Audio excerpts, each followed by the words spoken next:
Good evening, everyone. I am so happy to see all of you here tonight. I give you a traditional Irish greeting, Céad Míle Fáilte, 100,000 welcomes. You're going to see some wonderful entertainment here tonight, so feel free to applaud where you will, and to boo the villains. I am so proud to be your Shawnee tonight, your storyteller. So sit back and enjoy the tale of the 12 dancing princesses.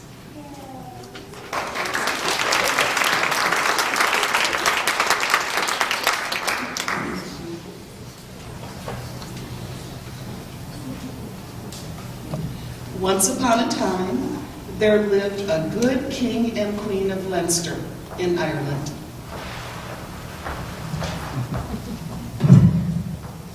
Their names were King Sean and Queen Maureen. They were kind and fair and beloved by their people.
King Sean and Queen Maureen had a number of beautiful daughters whom they loved with all their hearts. How many daughters did they have? Well, let's count them.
John and Queen Maureen had 12 beautiful daughters.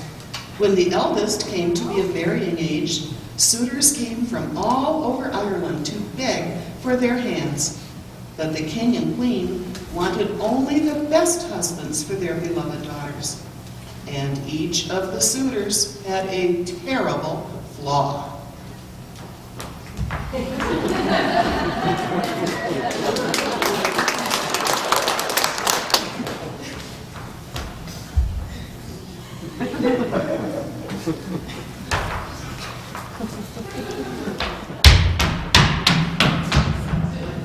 Too vain.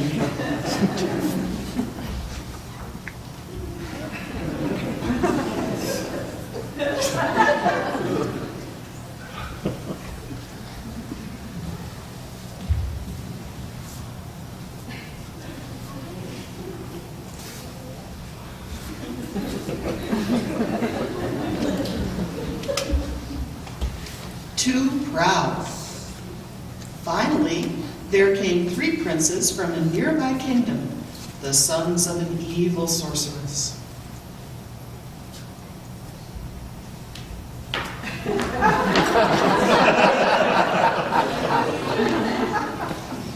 The 3 princes had once been handsome, but they had been cursed by an evil enchantress as punishment for their wicked deeds. Until they could each find a good woman to love them and agree to marry them, they would look like horrible ogres.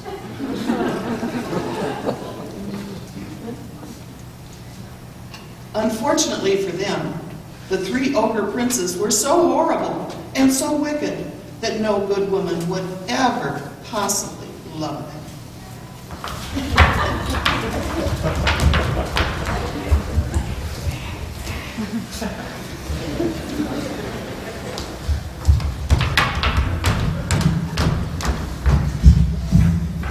The evil sorceress, the ogre prince's mother, vowed revenge against the king and queen and all their daughters, until 3 princesses accepted her sons as their husbands. She declared they would all suffer under a terrible curse.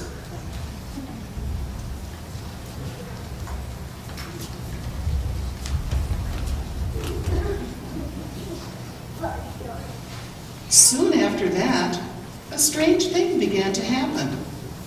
The 12 princesses, who before had been early risers, suddenly began sleeping in until noon every day. Even when they finally got out of bed, they seemed tired and worn out. Strangest of all, every night when they went to bed, they were wearing new shoes. But in the morning, their shoes were torn to ribbons.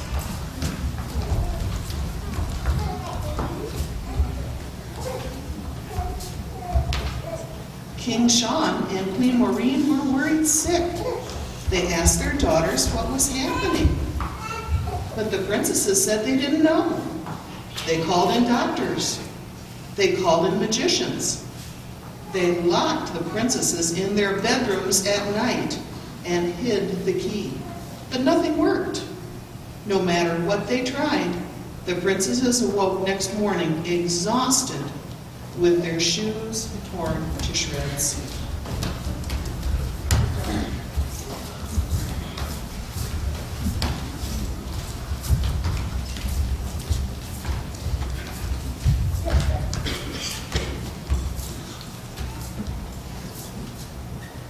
Finally, in desperation, the king and queen sent word all over Ireland. Any man who could discover the cause of this curse and break it would be rewarded by one of the princesses' hand in marriage. It wasn't long before a prince came to try to break the curse.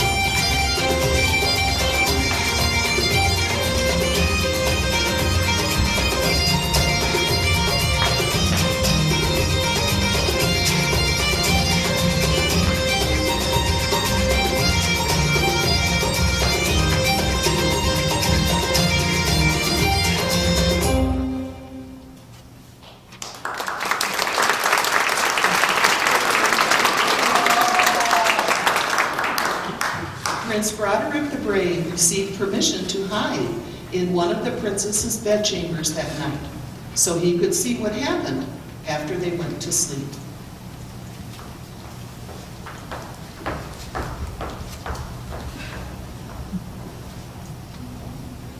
He went in and hid himself behind a curtain. Soon the princess came in, lay down, and went to sleep.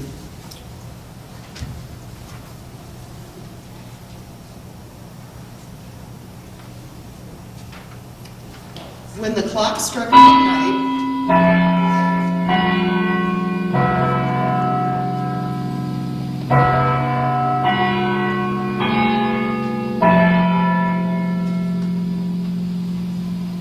the princess arose from her bed and went to the wall of her chamber. She knocked on the wall 3 times, and the wall slid away, revealing a secret passage behind it. She went through the passage, and the prince followed her.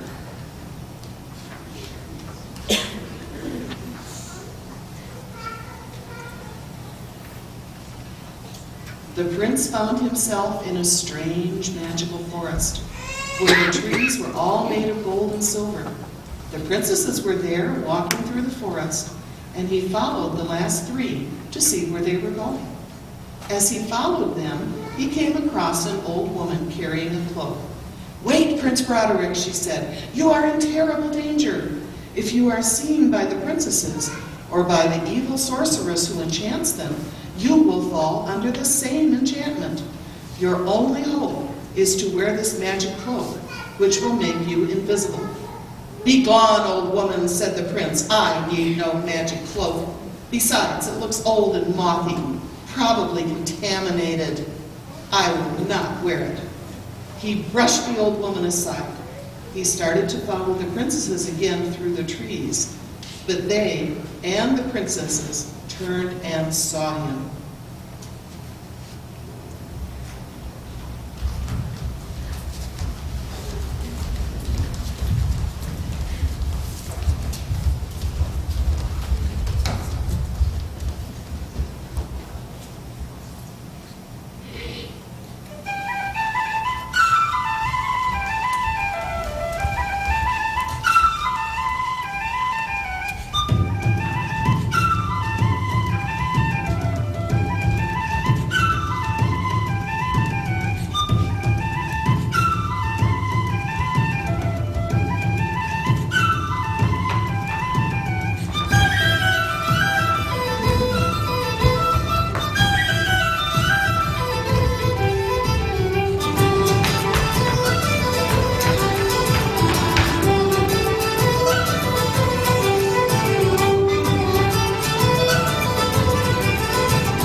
The princesses took the prince to a tall, glittering castle on the shores of a lake. Inside, a huge crowd of fairies, ogres, and princesses were dancing, led by the evil sorceress herself. The prince soon found himself dancing too.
Once the prince drank the magic wine, he fell under the sorceress' spell. He was trapped in her castle, cursed to dance every night from midnight to dawn, just like the princesses he had come to save.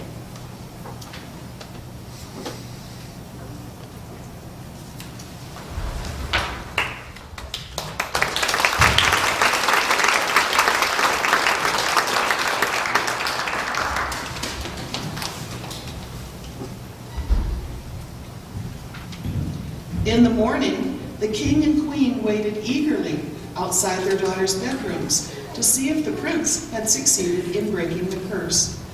But the princesses did not come out until noon, and when they did, there was no prince to be seen.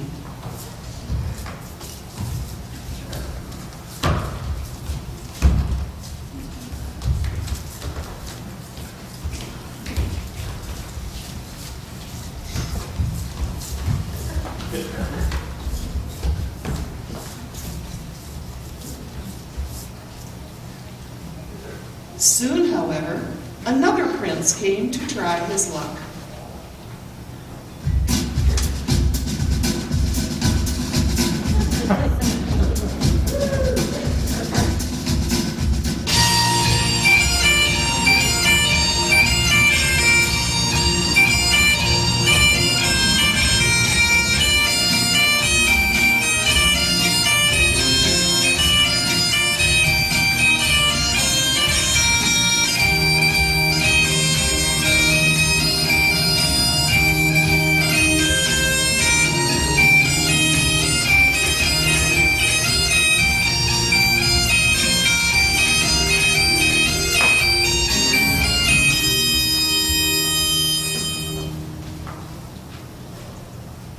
Prince Wren the Proud also asked to hide in one of the princess's bedchambers.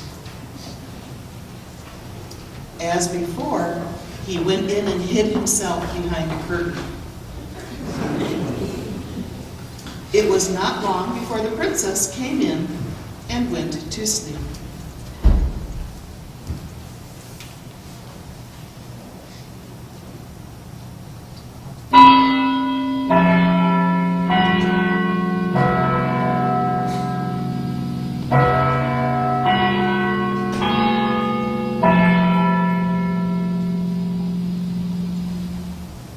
When the clock struck midnight, the princess once again arose from her bed and went to the wall of her chamber. She knocked on the wall 3 times, and the wall slid away. The princess went through the secret passage, and the prince followed her.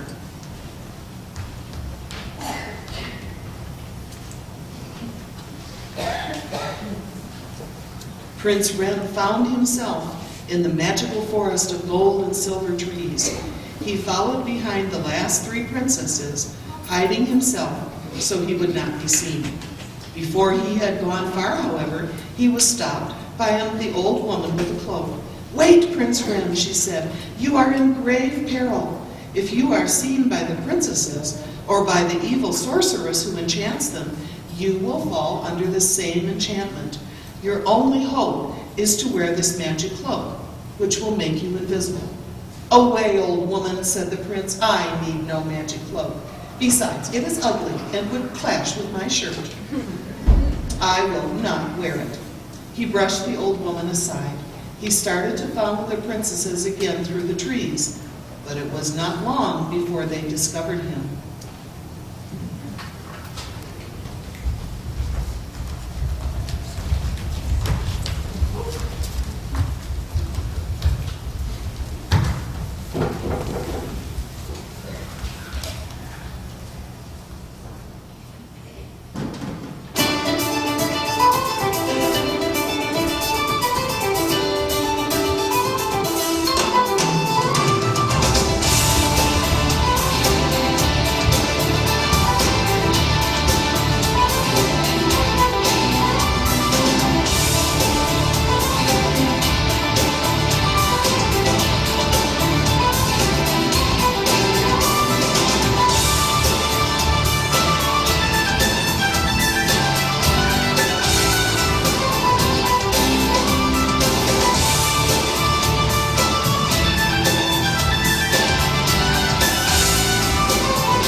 Prince Ren was taken to the castle on the shores of the lake. Once more, the ballroom was crowded with fairies, ogres, and princesses, and soon the prince was dancing with them.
Prince Ren drank the magic wine and fell under the evil enchantment.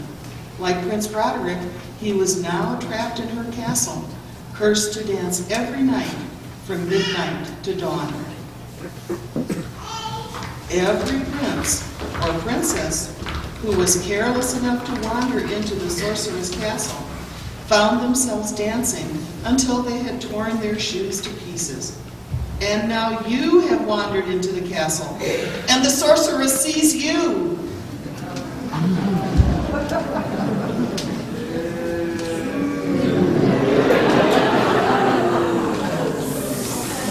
Now you are part of the enchanted ball, and the fairies, ogres, and princesses are going to come out and take you as partners to dance.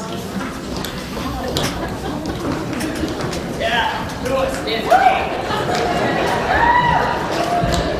on, guys. Oh, come now.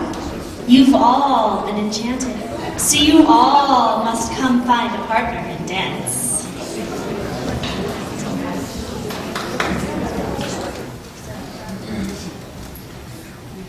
All right, so as these are all newcomers to my ball, we will simply walk through the dance so you can all see how it works.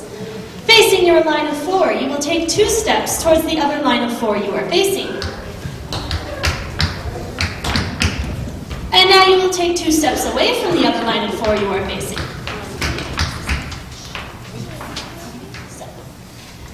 Do that again. Go forward, and back, and back. Now you have a partner. Hold only your partner's hand and not the other couples in your group. And you are going to trade places with the other couple in your group. If you're moving towards your right, please go behind and trade over.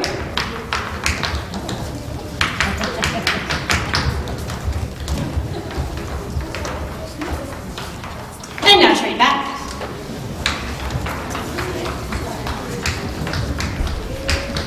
The 4 who are in the center of our group of 8.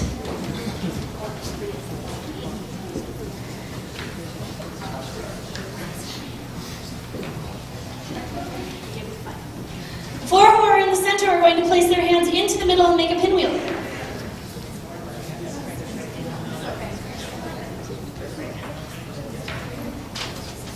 And the ones on the end will take hands with the person they're facing. You shall all turn a circle for 4 counts. Ready, go. 3 and 4. Now put your left hands in and turn a circle this way. 5, 6, 7, and 8. Go back to your lines. Take 2 steps forward. Take 2 steps back. Now drop hands and walk through the line you are facing.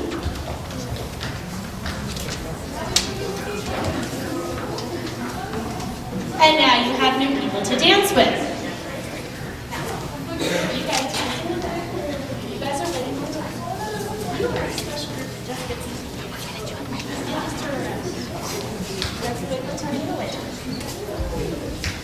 And everyone else has someone to dance with. Musicians, I command music.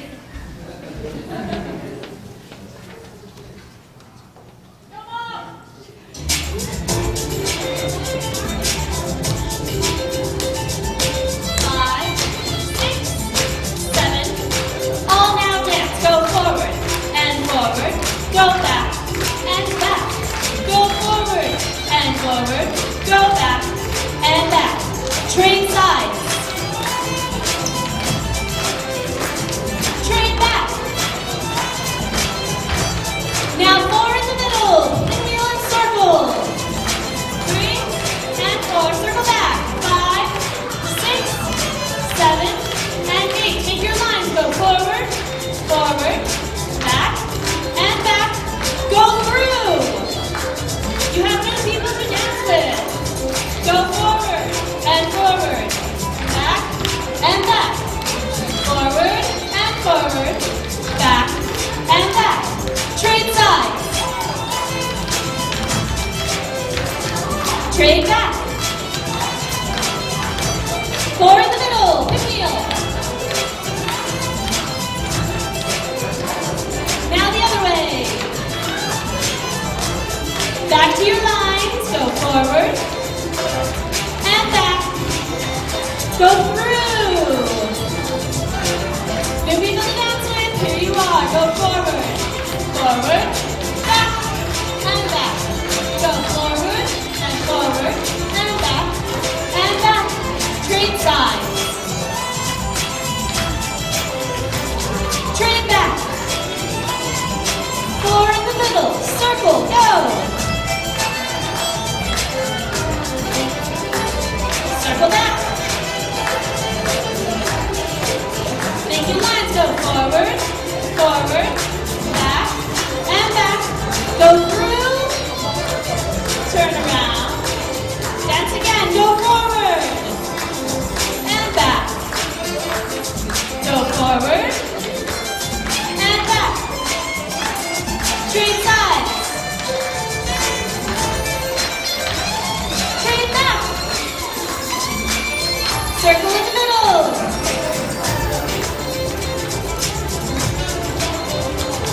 Circle back. Make your lines. Go forward.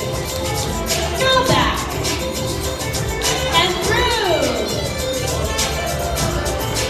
One more time. Go forward. And back. And forward.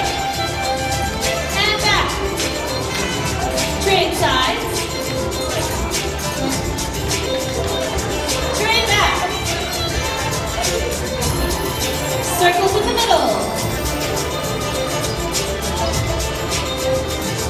And back. Make your lines go forward. And back. And through. And bow to your partner because we're through.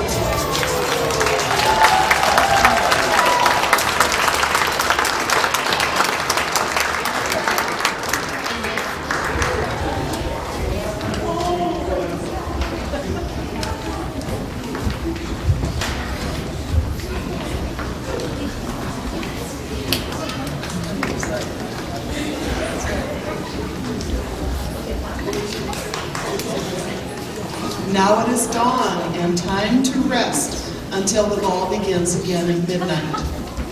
You will find refreshments in the lobby. In 10 minutes, our tale will resume.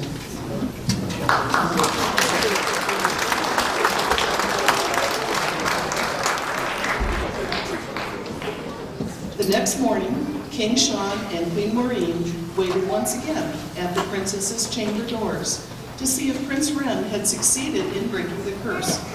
But when the princesses finally came out, there was no prince. No one could tell what had become of him.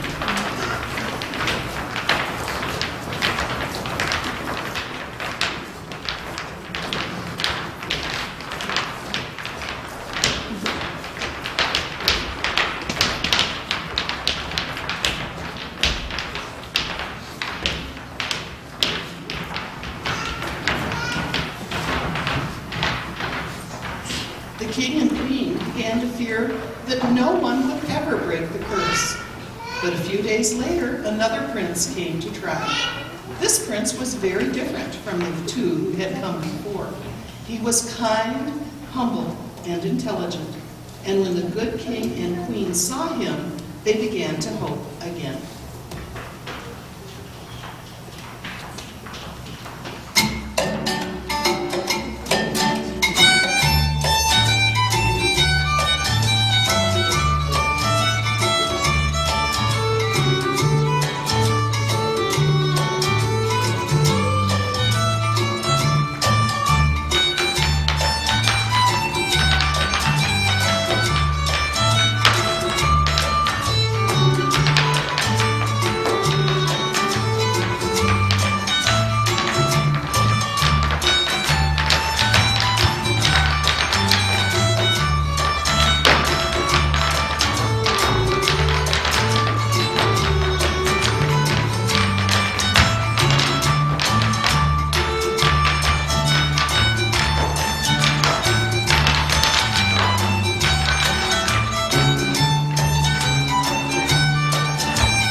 Prince Teague, for that was his name, asked permission to hide in one of the princess's bedchambers that night.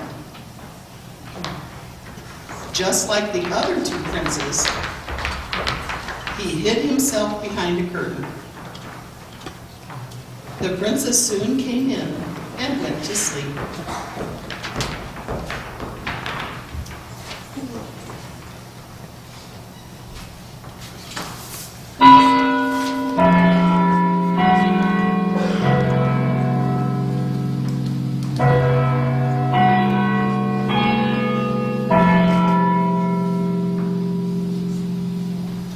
At the stroke of midnight, just as before, the princess arose, knocked on her wall,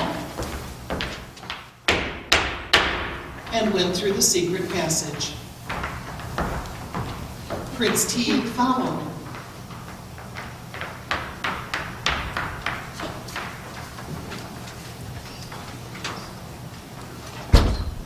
He found himself in the gold and silver wood with the princesses. As he followed, he suddenly came upon the old woman.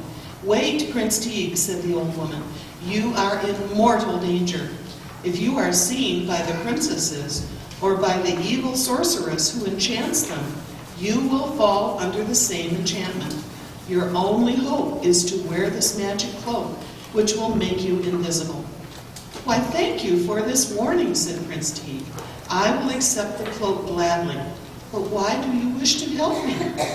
"I am a good enchantress," said the old woman, "and an enemy of the evil sorceress. I am not powerful enough to defeat her on my own, but with your help, perhaps we can overthrow her and rescue the princesses." Prince Teague took the cloak, and with its help, he was able to follow the princesses without being seen.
Still unseen, the prince followed the princesses to the castle by the lake, and inside he watched the princesses dance.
Prince Teague was wise enough to know that he could not rescue the princesses on his own.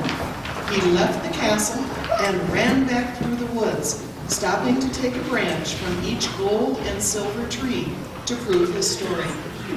The prince told the king and queen what had happened. "If we hurry," he said, "we can rescue your daughters tonight."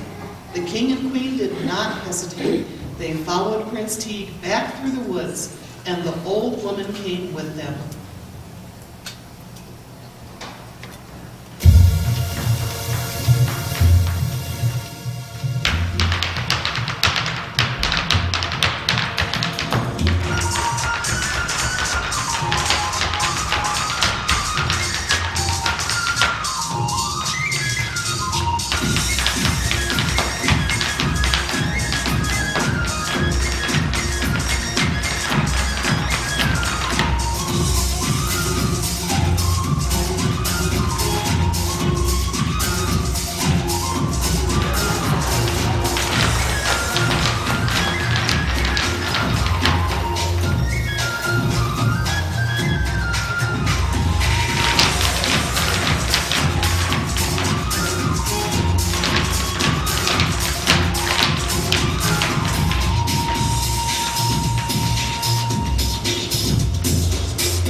They soon reached the sorceress' castle and stormed the gates.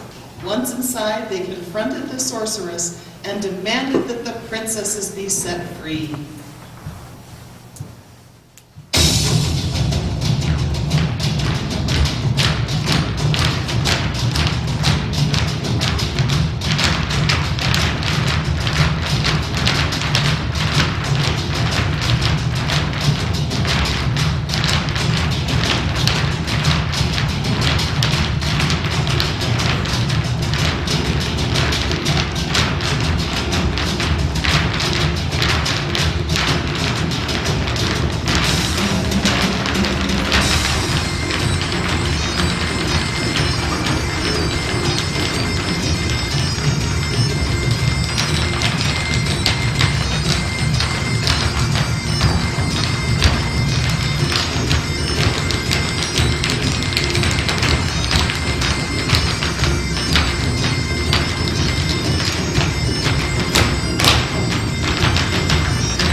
The sorceress and her sons were defeated. All the trees and minions were freed from the sorceress spell. The princesses and the other two princes were saved.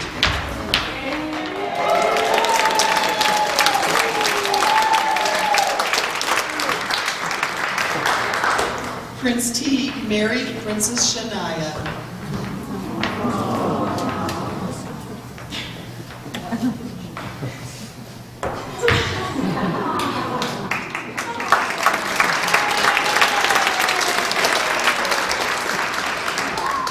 And the two of them lived happily ever after.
Oh no, the ogre escaped.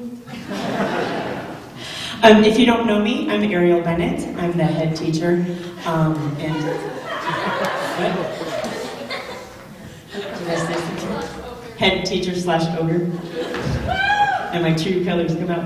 I'm the head teacher of Heritage Irish Stepdancers, and I wanted to thank everybody so much for coming out and supporting our show today. We have this show every year. We love doing it.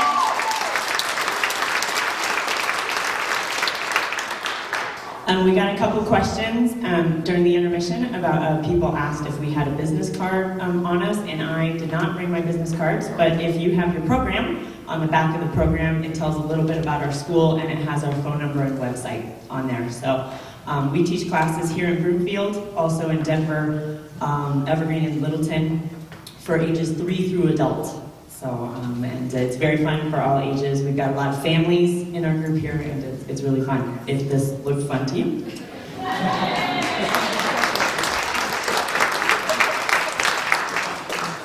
And I wanted to let you know, if you didn't read in the program, that all the proceeds from tonight and tomorrow's show go to helping our 5 dancers who are attending the National Irish Dance Championships in July in Chicago.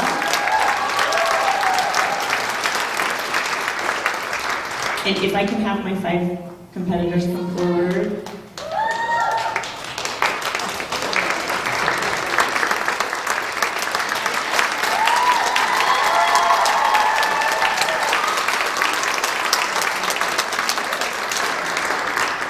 Starting from your left, it's Carrie, Shannon, Alexis, Catherine, and Jeff. And thank you so much for